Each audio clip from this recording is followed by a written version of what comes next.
could Republicans, Congressman, Republicans in Congress specifically, be doing more to push the president to try to de-escalate his trade war? What leverage do you have? Well, in Article 1 in the Constitution, really tariffs should be a congressional initiated action. So this should come from Congress. However, I think we made a mistake. In the past, we passed legislation that gave the president some temporary tariff authorities. And I think we should look back and maybe restore the power back to Congress and take away the authorizations that we've allowed the presidents, not just President Trump, but President Biden and President Obama before him. This power should reside in the House and the Senate. And we have the power of the purse. And so I think we should restore these authorities back to the House. Well, that's an interesting proposal. Let's see if that happens. We made a mistake. Very, very poignant words from Republican Congressman Don Bacon here, saying that perhaps, maybe, just maybe, when you give a egotistical narcissist the keys to the castle of the United States of America, and you let somebody who is driven by their what their ego wants for the day, and is very impulsive, and is very, very unstable and unpredictable, the keys to the castle a second time around, and you give that person control of Congress, control of the White House, and you have a media that is very seemingly unable or unwilling to go at the White House in a unified way. What you end up with is a situation where there is going to be backlash against that administration and that president for implementing things such as tariffs on Mexico, tariffs on Canada, that ultimately the only thing they do is drive prices up on goods that Donald Trump promised time and time again that he would bring down in his campaign. And what we're going to look at here is some numbers from CNN's data analyst Harry Enton, displaying exactly how unpopular Donald Trump's tariffs are, and in fact, just how much the American people have now educated themselves about what tariffs are, who pays them, and kind of how they affect the price of everyday goods that we get at the grocery store. And what we're seeing is a country that is perhaps already regretting putting Donald Trump back into power based on perhaps mainly based on Donald Trump's reckless, needless trade war that he has inflicted upon two of our closest allies in the whole world. So let's look here at CNN data analyst Harry Enton breaking down some of these numbers. CNN chief data analyst Harry Enton here to break down the numbers for us. Harry, good to see you. Can you just give us a sense of how are people feeling about these tariffs? Boris, you've really changed. Let me just. Oh, wait a minute. It's Omar. My bad. I got a little more hair on top of my head, a little less facial hair. So it's completely switched up. It's completely switched up. A little confusing to me, but I'll get through it. Look, Let's take a look here. Americans are really interested in this topic, and we can see this through the Google searches this month. Look at this. Compared to last year, Google searches for tariffs up 3,233%. That is a record high for Google searches for tariffs, going all the way back since Google started tracking this back in 2004. And more than that, Google searches for tariffs this month are higher than searches for J.D. Vance, who, of course, is the vice president of the United States of America. Now, why? Why are Americans so interested in tariffs? Are they for them or against them? Well, let's take a look here. Opposition. Americans oppose tariffs on Canada. Look at this. 64% of Americans oppose tariffs on Canada. How about Mexico?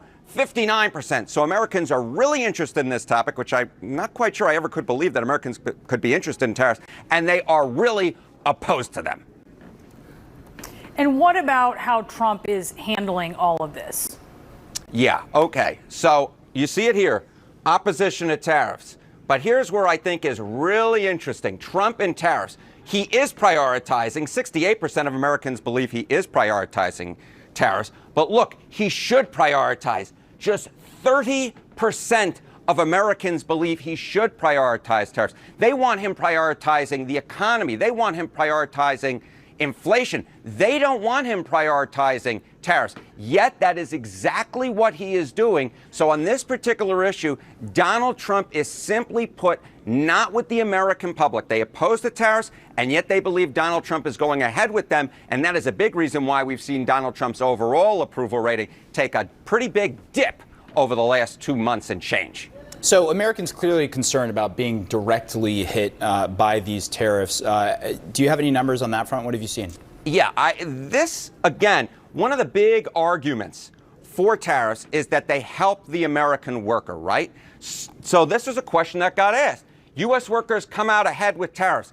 Look at the low percentage who agree with that. Just 31% of Americans agree with that. Among independents, it's just 33%. Disagree with it, that American workers come out ahead with tariffs. 49%, a near majority, and very clearly, what is that? That's 18 points. Doing the quick math in my head, more who disagree than agree with the idea that tariffs allow the U.S. worker to come out ahead. So on all the different angles that we could possibly cover, I just don't see how this is a political winner for Donald Trump. So there you have it. Vast majority of Americans do not support tariffs. They do not want to be indulging the president in his trade war. And the vast majority of Americans, in fact, want Donald Trump to be focusing elsewhere, focusing on things that make this country better, uplift the middle class, uplift the people he promised he was going to uplift in his campaign. But really what we're seeing here is just the embodiment of a complete lack of really any real intelligence or any real long-term planning from Donald Trump, any sort of vision for the future that involves people outside of the billionaire class getting more and more and more. Trump doesn't have any strategies. He doesn't have any plans. He's a great campaigner, right?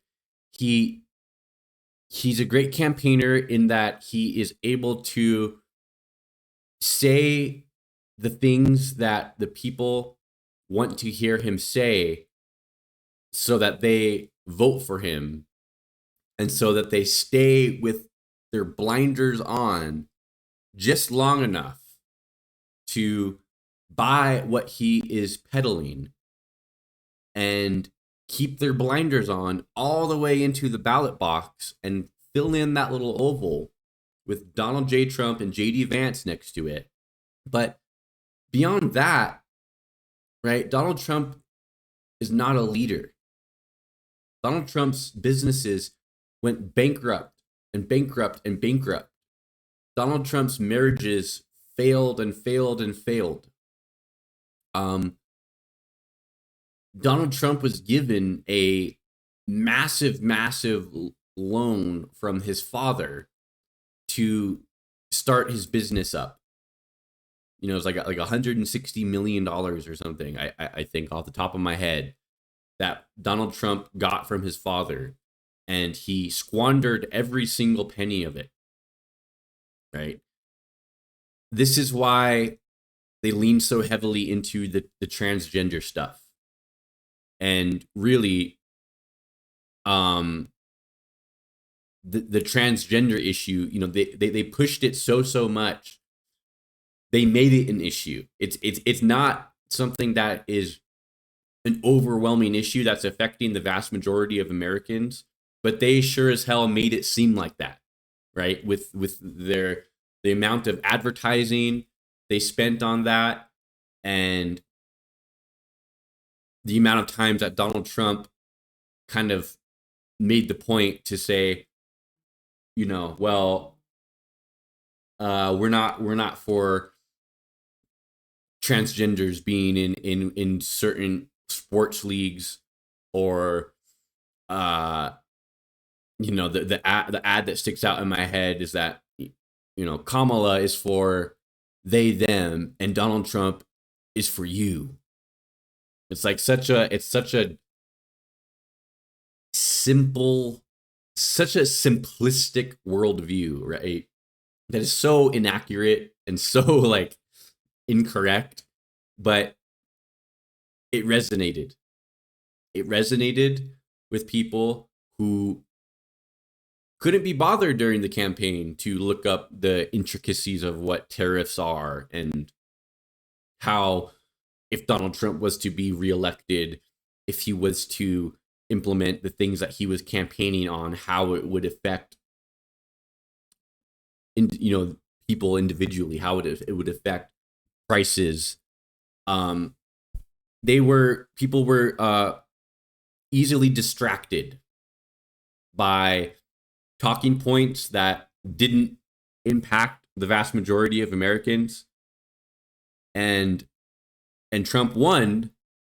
Now here we are with a president that has no long-term planning skills, no deep insight or critical thinking to offer on any particular issue, and is really he's just a husk of a man who will say whatever the heck he thinks is going to get him a tiny bit more support from whatever crowd he's talking to. I mean, look no further than Trump being a Democrat for a long time, right? This man has no strategies for you. This man has no strategies for your family to make their lives better. And the American people seemingly are coming to that realization in what could be a very good opportunity for people on the left, whether it's the Democratic Party, whether it's elements and independents that are pushing that are fighting the Democratic Party from the left, to capitalize on just Donald Trump's lack of leadership, so his lack of any ideas, his lack of doing anything to uplift the middle class. And let's see if the Democrats are able to pounce on this opportunity, because those numbers that Harry Enton just showed you there, those are some damning numbers for a president who's just a couple of short months into his administration. That's all I got for you guys in this one. Thank you so much for watching. Please be sure to like the video, subscribe to the channel, comment down below, let me know what you think, and share with someone who's into politics. It helps YouTube take my channel more seriously and spread the channel to more and more people through the algorithm. Thanks so much for watching. Take care.